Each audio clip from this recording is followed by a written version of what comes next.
Okay. So we'll start from core Java, and from core Java we'll start from multi-threading. So in multi-threading, okay. So what's the difference between wait and sleep? So wait is basically we are trying to wait for particular resources. So that is where we can call it at, and that is object-related method. And the sleep is specifically for a thread.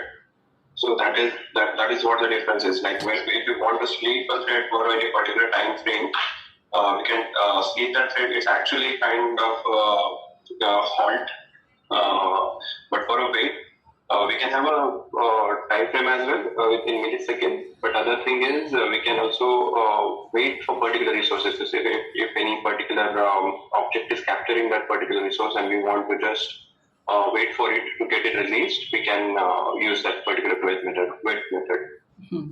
Okay. So it's basically for a synchronizing, not synchronizing, but it is basically for a what I can say, for to get the access to that particular resource. Okay. What is the use of blocking queue? Blocking queue is specifically used for producer-consumer problem where we can have so if there are no elements available into the queue, it will not fall basically and it will not fail for to get it. So that is where we can have a particular limit of the blocking queue where we can set that particular limit, and the producer will keep on producing till the limit, and consumer can consume that particular elements simultaneously till the last element. And if they want to, if the consumer is trying to consume it after the last element is consumed, it will not throw an exception. Basically, it will wait for producer to produce more elements. Right. And what is fork join? Fork join is basically where we need a parallel programming or parallel paradigm, right? Where we can have a multiple threads running on multiple CPUs that we have. Generally, we do have like n number of CPUs nowadays possible.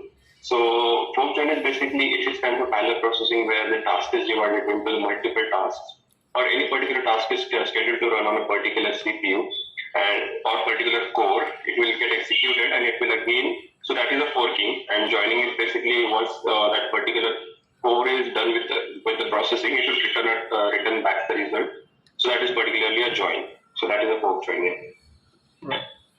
Okay. Fine. So in hash map, what is the load factor? The load factor is a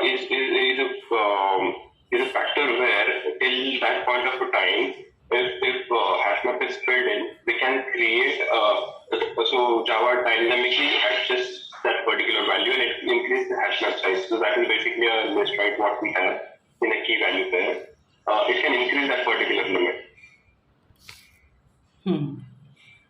Okay. What is the load factor of hash map? I think it is 16% or so. 60%, sorry. If it is filled with 60%, it will increment. I'm not exactly sure with the numbers, but yeah, that's the basic concept. Okay. Fine. So how can we minimize the hash collision? Having a good hash code method where we can see like how we can distribute it into the multiple buckets. So that we will have a less hash codes created for any particular element that we are trying to add in. So that's the better way to handle it. So there is if you go to the IntelliJ or if you go to the Eclipse and if you don't just try to create a hash code by ID cells, then in that point of a time, it suggests us to use the prime numbers because it distributes the keys into the different buckets. So that's the best approach to have a prime numbers in your operations hash code creation operations. Yeah, fine. Good. So how can we create a singleton class? Okay, a singleton class where we can only create one instance of a class for JVM where we can have that class as a final. the constructor as a private, and we can have a static method called get instance, which will be returning the instance of that particular class. And if only it is a null, that instance is particularly null, then only we'll be creating that particular instance. Otherwise, it will return the same instance all the time. Okay, fine. In case of serialization, do static variables are serialized? I don't think they are kind of serialized because if they are class level, they are not object level. So yeah, they're not serialized. Fine. And if there is any property that I do not want to serialize, if that's not a static, then what keyword we use? I think it is. I'm not remembering that particular keyword. Try to guess. Yeah, but the transient. Sorry, transient. Yeah. I think transient is the one where we can mention that particular variable as transient, and it will not be persistent. All right. What is builder design pattern? Okay, so builder design pattern is basically used in a case where we don't want to have multiple constructors, or we don't want to have multiple constructors basically, where we can have a number of member variables in a class, and we can use the method chaining property for setting that particular object.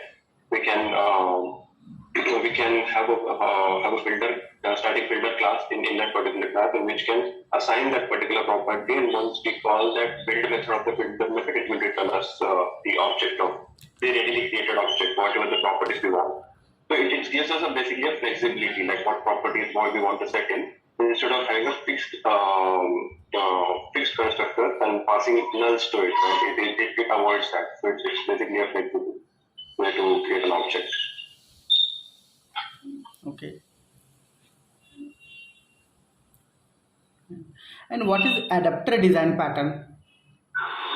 Adapter is basically, most of the times it is used in a legacy code where we want to adapt to different inputs that are coming in from the multiple systems, right? So that if say for example, we have 3 to 4 systems which are giving us a input data in a multiple formats. So we can kind of have it adapted in our project where we can accept that particular data, convert it in a way what our project is consuming it, and then passing the information down the line. Okay, fine, correct. What are the new features of Java 8 that you have used? Java 8 has used streams, I have used lambdas, parallel streams in some cases I have also used. So yeah, overall these are the things I have used. So there is, I know, like datetime API is also a local datetime, local date, these are the classes also there.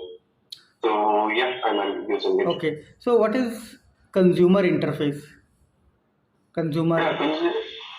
Okay, so consumer is basically a functional interface that is readily available in Java, where we can consume any particular property. It does not have any kind of return type or return functionality. It does not return anything basically. It just consumes the data and we can operate over it. So basically, it's a functional interface. We only have a apply method in it. And what is predicate? Okay, so predicate is what which takes the values and returns a boolean basically, right? So wherever we have somewhere we have a filtering criteria, in that case, we should return a particular boolean value so to filter it out, right? So that is where we pass in some information and we will be expecting a boolean in return. So that is where we will use predicate. Okay, what is solid principle?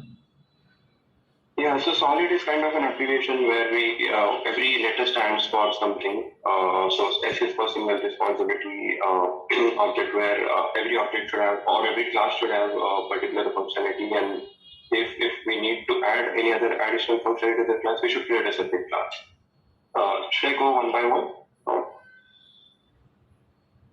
No, fine. What is LISCO? Yeah, Liskow's substitution principle is basically, it says like the parent should be substitutable to its child, basically, right? So we have a polymorphism in our interfaces where we can one interface can extend other interface, and it should be substitutable. The child should be substitutable by its parent. So that's the overall design principle. Mm-hmm. Okay, fine.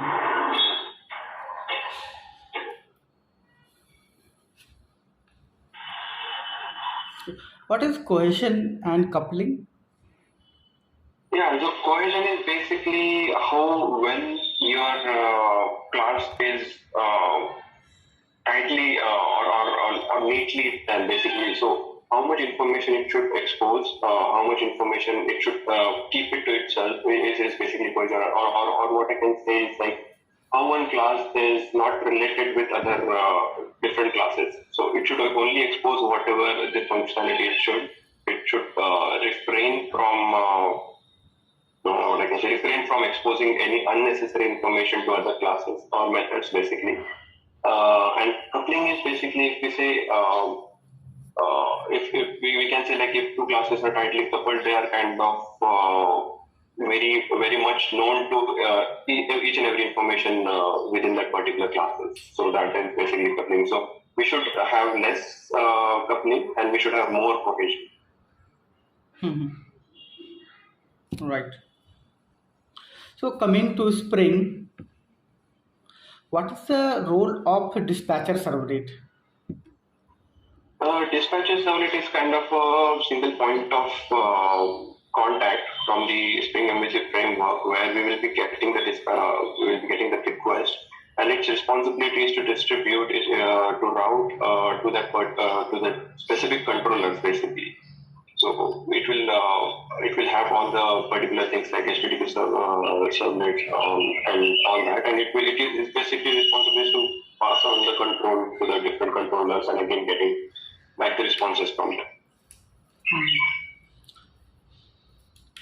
Okay. And what is the use of @qualifier?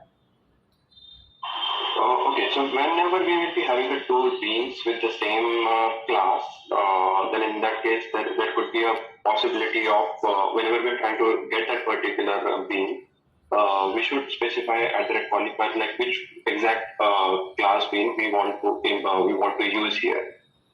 So that is the benefit of qualifier or use of qualifiers. Mm-hmm. Okay. Fine. In Spring Boot, how we can read the properties from property file? It's application.properties where we have all the properties in it. Can you give me a moment? My kid is actually crying. Okay, no worries, no worries. Yeah. Sorry? What are actuators in Spring Boot? Okay, so actuators basically are the endpoints where we can expose some monitoring related information.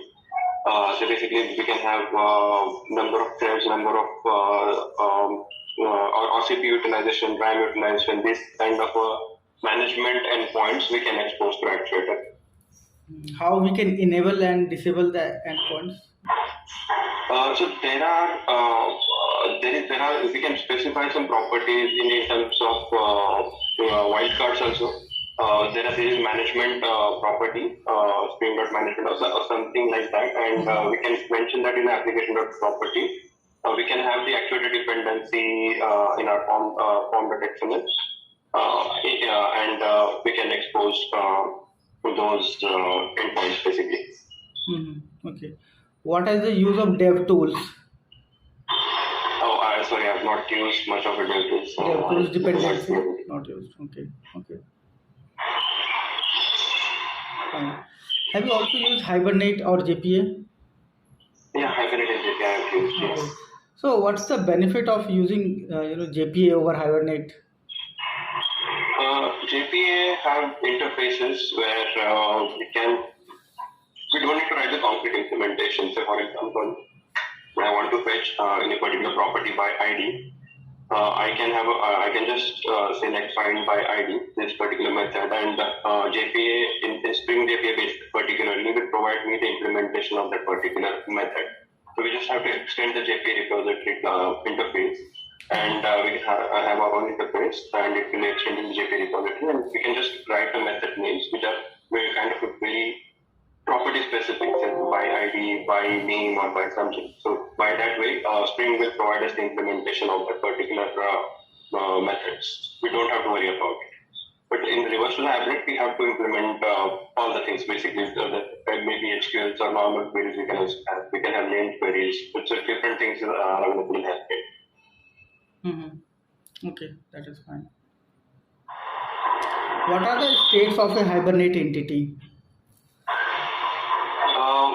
First it is transient, then it is in session. So I'm not exactly remembering the state of it. So once it is in a session, it could be after the session is completed, it could be in a dormant state.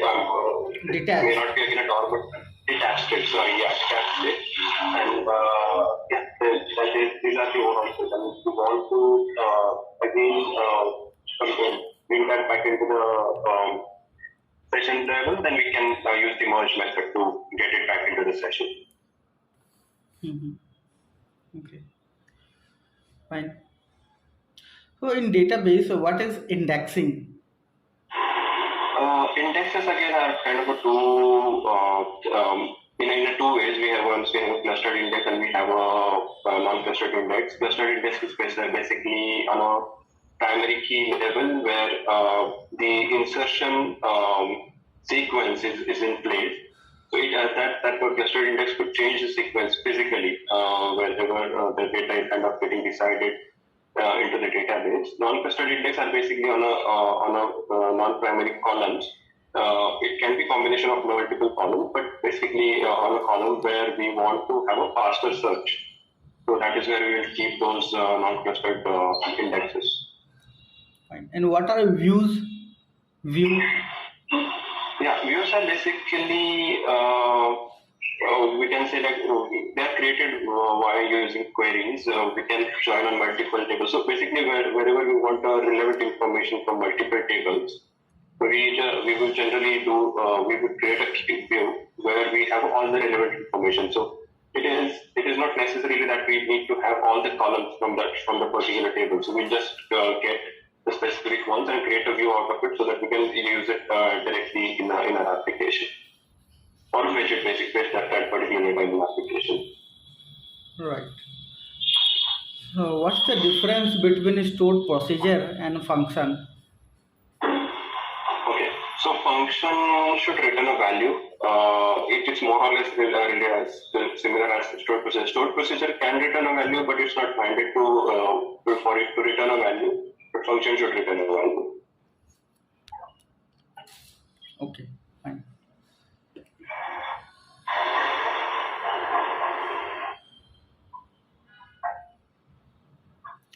In REST APIs, so what is the status code 201?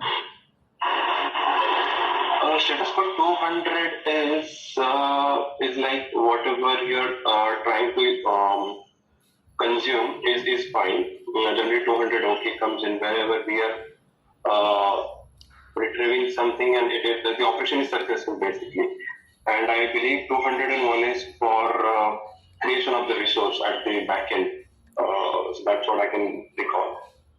Right. Now how can we avoid 500 error? 500 errors are mostly internal server errors where we are just trying to get that particular response from server, but there is any issue at the application level, so that is where we are getting 500. But you're saying how can we avoid that, right? Right.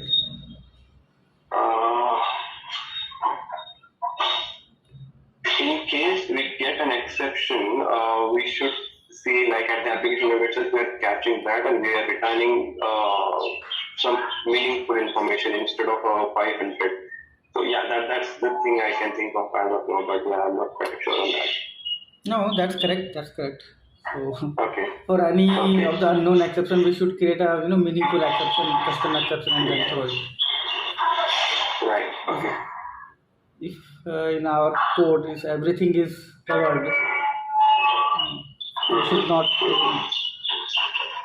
Okay. Fine. Okay, so theoretical part I am done. Now we have to move for one coding test. Okay, so so for example, a string s equals to Java. So you have to print each character count.